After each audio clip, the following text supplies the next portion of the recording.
Subscribe now and press the bell icon. Never miss an update. Hello friends, welcome to our mathematics world, AIMS Academy, Chidawa.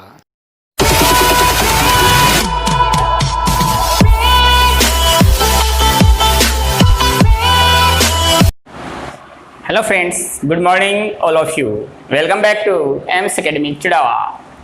हमने हमारे previous lectures के अंदर group के element के order के बारे में डिस्कस किया था। आज हम एक और डेफिनेशन देखते हैं ग्रुप की ही, साइक्लिक ग्रुप।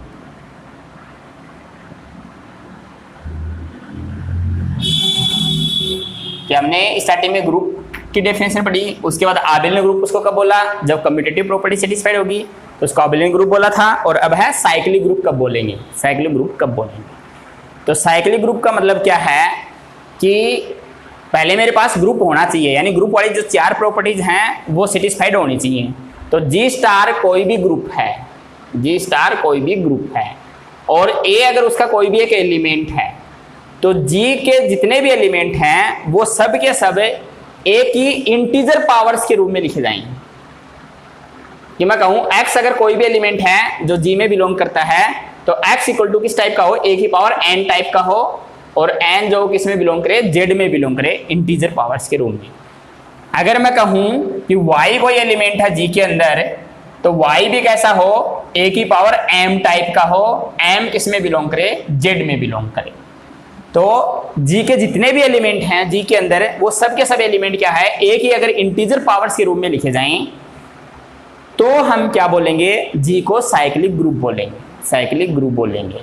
यानी वो केवल एक सिंगल एलिमेंट से जनरेट हो जाएंगे। जी के अंदर जितने भी एलिमेंट है वो सिंगल एलिमेंट ए से जनरेट हो जाएंगे। तो इस ए को क्या बोलेंगे, इसका जनरेटर बोलते हैं, जनरेटर बोलते हैं, ये इसका जनरेटर है। डेफिनेशन हम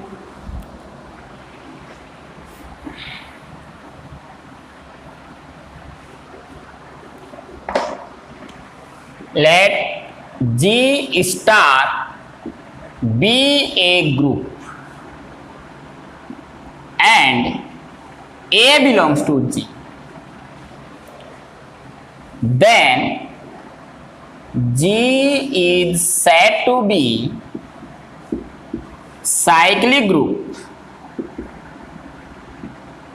cyclic group if every element of G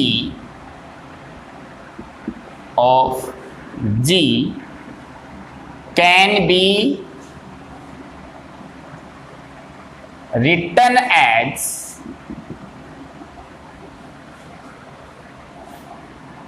integer powers of A.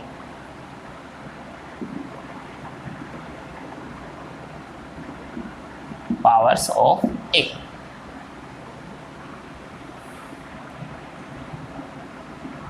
That is G के अंदर ए की पावर n टाइप के एलिमेंट होंगे, n किस में बिलोंग करेगा, z में बिलोंग करेगा। या हम इसे बोल सकते हैं कि g जो है वो एक सिंगल एलिमेंट a से जनरेट हो रहा है, G generated by a। Here a is called generator of g। A को जी का क्या बोलेंगे, जनरेटर बोलेंगे, क्योंकि जी को हमने किससे फाइंड किया है, एक सिंगल एलिमेंट ए से फाइंड किया, जी के एलिमेंट से, जी के एक एलिमेंट से फाइंड किया है। तो अगर जी में एक एलिमेंट ऐसा एग्जिस्ट करे जिसकी पावर लगा लगा कर हम वापस जी के सब एलिमेंट्स फाइंड कर सकें, तब हम जी को क्या बोलेंगे, साइक्लिक ग्रुप बोलेंगे, साइक्लिक ग्रुप बोलेंगे। तो देखें एक एग्जाम्पल से समझाते हैं आपको कि किस टाइप से एक एलिमेंट से पूरा का पूरा ग्रुप जनरेट होगा। अगर ये एक एलिमेंट से जनरेट हो जाए तो वो साइक्लिक ग्रुप बोलेंगे उसे।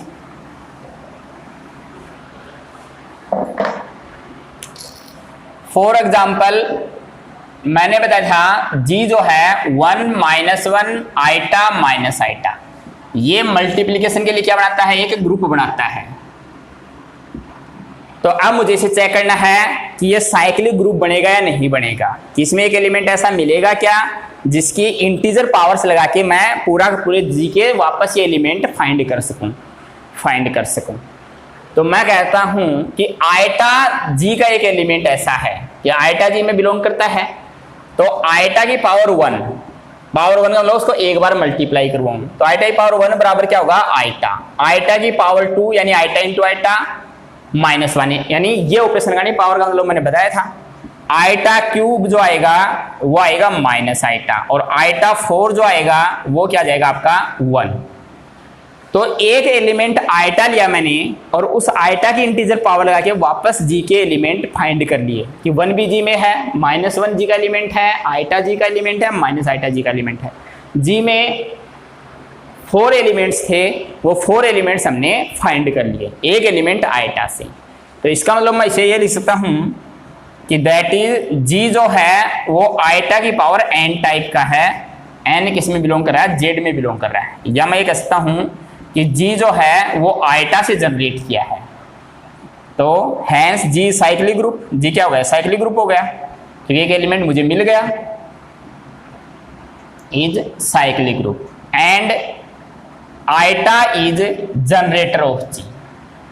आयटा क्या इसका जनरेटर हो गया, जी का जनरेटर हो गया। अब जरूरी नहीं आपको एक ही जनरेटर मिले, और भी मिल सकता है। तो दूसरा एलिमेंट माइनस आयटा भी है, उठाऊं मैं जी से कि माइनस आयटा जी में बिलोंग करता है, और माइनस आयटा की पावर लगाऊंगा 1, तो क्या मिलेगा मुझे माइनस आयटा की पावर 2 लगाऊंगा तो मिलेगा मुझे -1, माइनस आयटा की पावर 3 लगाऊंगा तो मुझे मिल जाएगा प्लस आयटा, माइनस आयटा की पावर 4 लगाऊंगा तो मुझे मिल जाएगा 1। तो मुझे वापस पूरा का पूरा जी में जितने एलिमेंट थे वो मिल गए। इसका मतलब ये हुआ कि जी जो है वो हमने किससे जनरेट कर लिया, माइनस आयटा से जनरेट कर लिया। तो माइनस आयटा भी क्या इसका जनरेटर है, जनरेटर है। तो जी आपका क्या हो गया साइक्लिक ग्रुप हो गया, साइक्लिक ग्रुप हो गया। अब आपको पता क्या चलेगा कि हम जनरेटर किसे बोलेंगे, कि कौन सा एलिमेंट जनरेटर बनेगा। तो एक रिजल्ट है जो आगे हम प्रूफ करेंगे कि ऑर्डर ऑफ ए बराबर ऑर्डर ऑफ जी हो, कि अगर ग्रुप के अंदर एक एलिमेंट ऐसा मिल जाए आपको कि जिसका ऑर्डर और ग्रुप का ऑर्डर सेम हो जाए, अगर ऐसा एलिमेंट मिल जाए तब जी को हम क्या बोलेंगे साइक्लिक ग्रुप बोलेंगे, और इस ए को हम क्या बोलेंगे, इसका जनरेटर बोलेंगे, जनरेटर बोलेंगे। तो आपको एक ऐसा एलिमेंट देखना है कि उस एलिमेंट का ऑर्डर और ग्रुप का ऑर्डर अगर सेम आ रहा है, क्योंकि इस ग्रुप का ऑर्डर कितना है, इसमें 4 एलिमेंट्स हैं, तो जितने एलिमेंट्स होंगे उसी को हमने क्या बोला था, ग्रुप का ऑर्डर बोला था। तो 4 एलिमेंट हैं तो ग्रुप का ऑर्डर 4 है, और आयटा का ऑर्डर भी हमने फाइंड किया था प्रीवियस लेक्चर्स के अंदर, तो वहां आयटा का ऑर्डर भी 4 आया था और माइनस आयटा का ऑर्डर भी 4 आया था। तो जिस एलिमेंट का ऑर्डर 4 आएगा वो एलिमेंट क्या बनेगा, जनरेटर बनेगा, जनरेटर बनेगा। तो अगर जी के अंदर एक ऐसा एलिमेंट मिल जाए आपको कि जिसका ऑर्डर ग्रुप के ऑर्डर के बराबर हो जाए, तो जी को क्या बोलेंगे साइक्लिक ग्रुप बोलेंगे। और अगर ऐसा एलिमेंट नहीं मिले तो वो साइक्लिक नहीं होगा, हम डायरेक्ट ये बोल सकते हैं, ये बोल सकते हैं। तो ये था साइक्लिक ग्रुप की डेफिनेशन। अब हम इसके ऊपर एक थ्योरम करते हैं।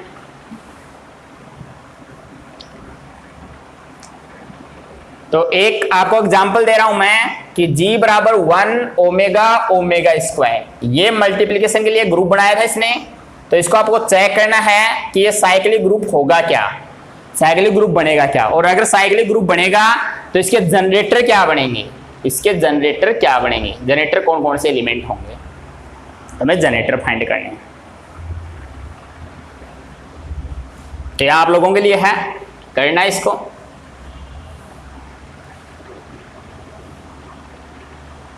मेरा ये हिंदी मीडियम के लेक्चर्स में करवाया हुआ है, तो वो लेक्चर्स देख लेना है अगर किसी से नहीं होता तो, और इंग्लिश मीडियम में तो हम बाद में करवाएंगे, नहीं हो रहा तो आपसे। अब हम एक थ्योरम प्रूफ करते हैं। थ्योरम है एवरी साइक्लिक ग्रुप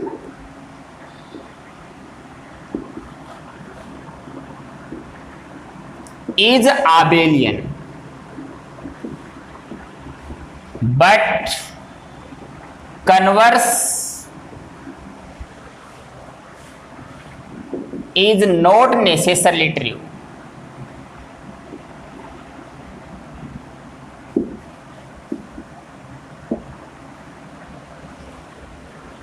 ये थ्योरम कहती है कि ये प्रूफ कीजिए कि जो भी साइक्लिक ग्रुप होगा वो हमेशा कैसा होगा, आबेलियन ग्रुप होगा। एवरी साइक्लिक ग्रुप इज आबेलियन, कि जो भी साइक्लिक ग्रुप होता है वो आबेलियन तो ग्रुप बनता है, लेकिन इसका कन्वर्स मतलब जो आबेलियन ग्रुप है वो साइक्लिक ग्रुप हो, ये ट्रू नहीं है, नेसेसरी ट्रू नहीं, कभी कभी बन सकता है लेकिन हमेशा नहीं बनेगा, हमेशा नहीं बनेगा। तो ये प्रूफ कीजिए कि जो भी साइक्लिक ग्रुप बन जाएगा उसे हम डायरेक्ट आबेलियन ग्रुप बोल सकते हैं। कि जैसे अभी मैंने एग्जांपल किया, ये साइक्लिक ग्रुप बना था 1 - 1 आइटा माइनस आइटा बड़ा साइक्लिक बन गया, तो मैं डायरेक्ट बोल सकता हूँ ये आबेलियन भी होगा, आबेलियन भी होगा। लेकिन अगर कोई ग्रुप आबेलियन बन जाए उसे हम डायरेक्ट नेम ये नहीं बोल सकते कि ये साइक्लिक ग्रुप बनेगा, साइक्लिक ग्रुप बनेगा। तो इस थ्योरम का मतलब ये है। तो हम प्रूफ करें कि जो भी साइक्लिक ग्रुप है वो आबेलियन होगा, तो ये प्रूफ करना पड़ेगा हमें। और कन्वर्स में हमें दिखाना है कि ये ट्रू नहीं है, और जब भी ट्रू नहीं है तो वहां हम एक ऐसा एग्जांपल दे दें कि जिसमें ऐसा हो रहा हो कि जो क्या हो, आबेलियन तो बने लेकिन साइक्लिक ना बने, साइक्लिक ना बने, तो हमारा प्रूफ हो जाएगा, प्रूफ हो जाएगा। तो हमें एक साइक्लिक ग्रुप माने और उसे आबेलियन प्रूफ करना है, तो हम मान लें late G be a cyclic group and A belongs to G is its generator। क्योंकि अगर साइक्लिक ग्रुप होगा तो इसका क्या होगा, एक जनरेटर मिलेगा, तभी तो साइक्लिक बनेगा। तो G अगर साइक्लिक ग्रुप है तो A इसका जनरेटर होगा, दैट इज G कैसा होगा, G की शक्ल A की पावर n टाइप की होगी, जहां n किस में बिलोंग करेगा, इंटीजर्स के सेट में बिलोंग करेगा, इंटीजर होगा।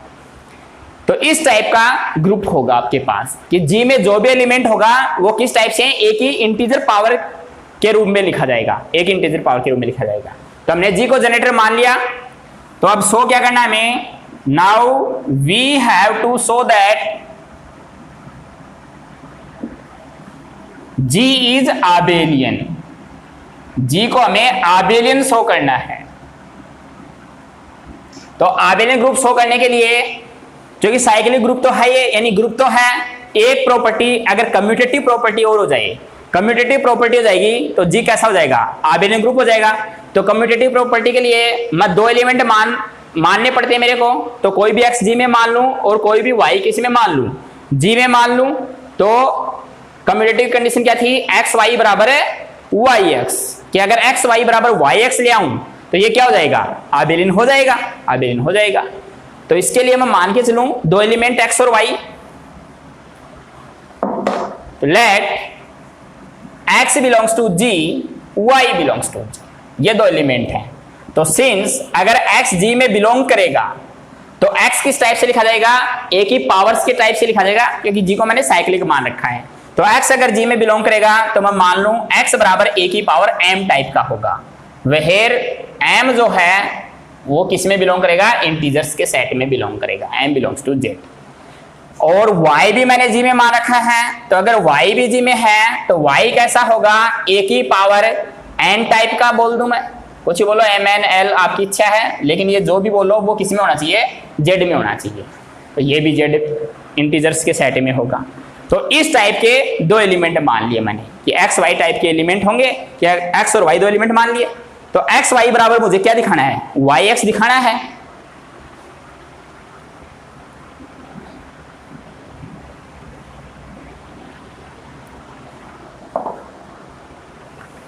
तो नाउ मैं एक्स वाई लेके चलूं, तो एक्स मेरा क्या है, एक्स है मेरा ए की पावर एम और वाई है मेरा ए की पावर एन, ए की पावर।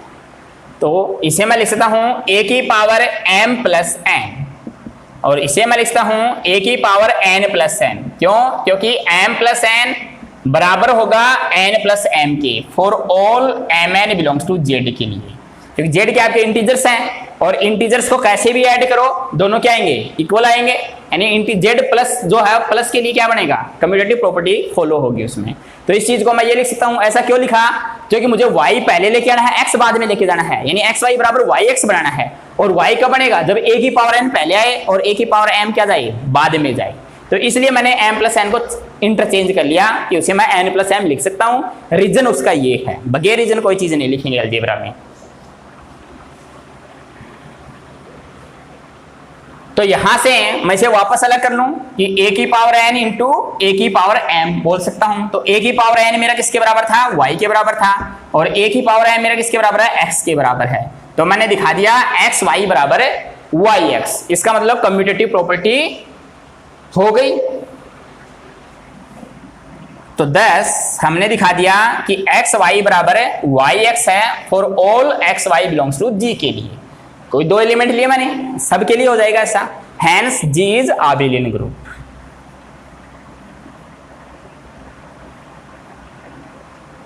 तो यहां से प्रूफ हो गया कि जो भी साइक्लिक ग्रुप होगा वो कैसा होगा, आबेलियन होगा। यानी आगे आपको चेक करने की जरूरत नहीं पड़ेगी, डायरेक्ट बोल सकते हैं इस फॉर्म के बाद। लेकिन आबेलियन जो है वो साइक्लिक होना जरूरी नहीं है। तो कन्वर्स पार्ट, कन्वर्सली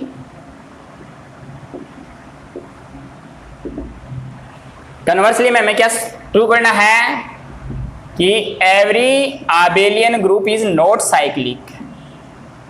इसका मतलब ये शो करना है इज नॉट साइक्लिक, कि जो भी आबेलियन ग्रुप होगा, प्रत्येक आबेलियन ग्रुप साइक्लिक होना जरूरी नहीं है, कुछ हो भी सकते हैं।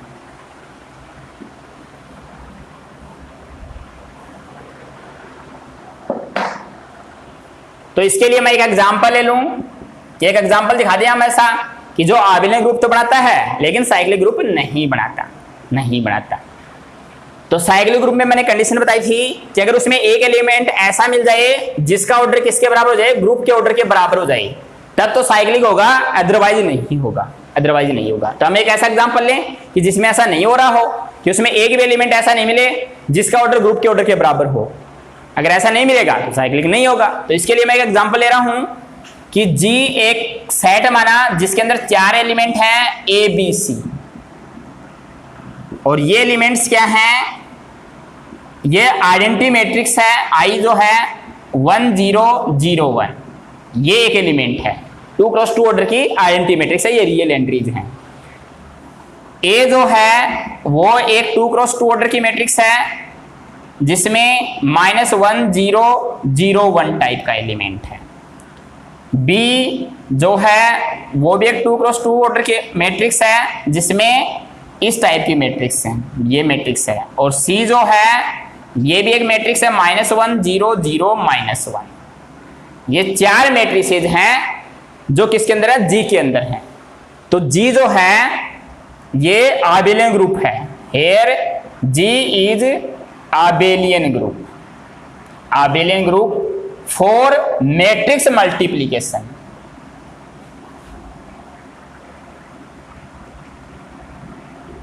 कि मैट्रिक्सों का अगर मल्टीप्लाई कराएंगे मैट्रिक्सों को, तो मल्टीप्लाई के लिए ये आबेलियन ग्रुप होगा। यानी इसमें AB इक्वल टू BA होगा, BC इक्वल टू CA होगा। आप चेक करेंगे, तो मैंने ऐसा एग्जाम्पल उठाया है, चेक कर लेना, ये आबेलियन बनेगा।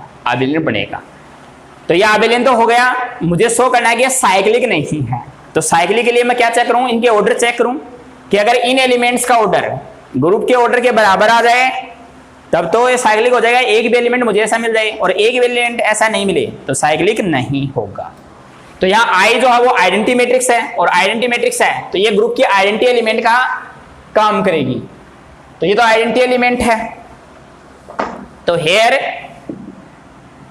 I जो है 1 0 0 1 is identity element of G, identity element of G। So order of identity element का ऑर्डर कितना होता है, हमेशा 1 होगा।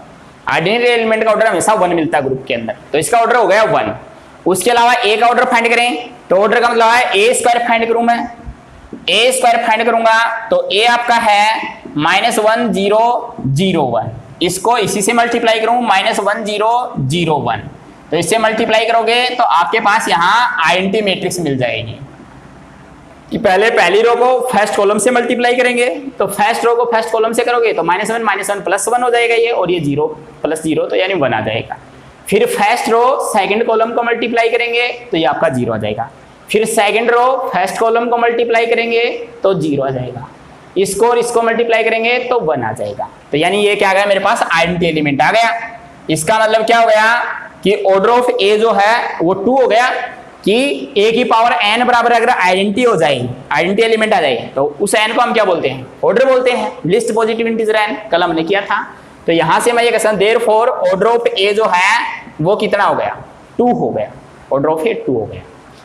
ऐसे मैं b का ऑर्डर फाइंड करूं तो b स्क्वायर भी करोगे तो वो भी आपका आइडेंटिटी आ जाएगा, करके देख लेना, मैट्रिक्स का मल्टीप्लिकेशन है।